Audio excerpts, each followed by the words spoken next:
presently residing at, have been duly elected on your position of what group?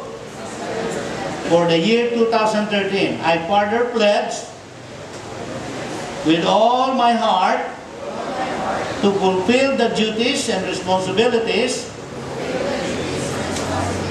vested in me with all honesty and in the fear of the Lord.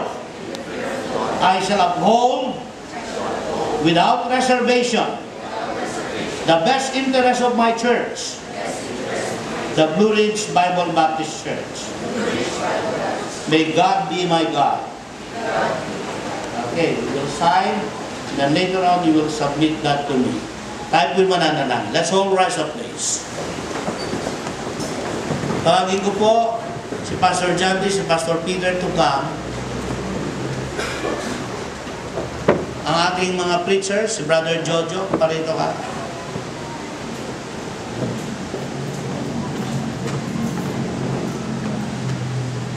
Okay. Tayo ay mananalangin.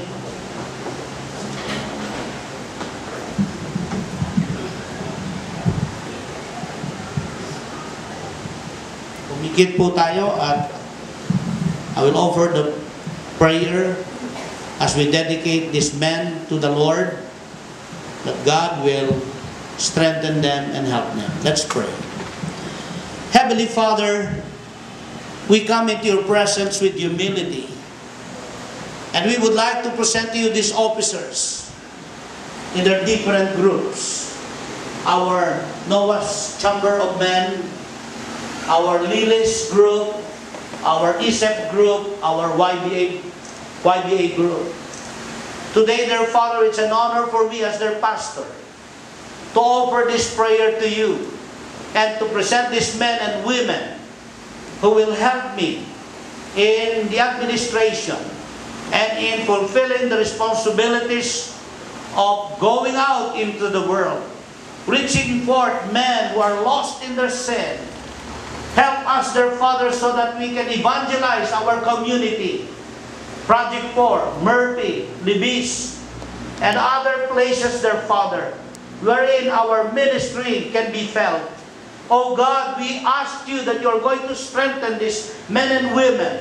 You're going to give them wisdom. You're going to help them, dear Father, as they assist me in the work. Thank you, dear Lord, for this opportunity you have given us on the very first Sunday that we can install them as our officers. Lord God, as we present them to you, may you bless them, dear Father. May you strengthen them and encourage them, dear Father, to fulfill their duties and responsibilities. Today, dear Lord, we offer you our thanksgiving. And as a church, dear Lord, I pray for our members that they will uphold their officers. They will be true and faithful, dear Father, also to follow the leadership of these men and women, and that they will not only be obedient, but gladly serve the Lord with gladness with His officers. Father in heaven, thank you for this day.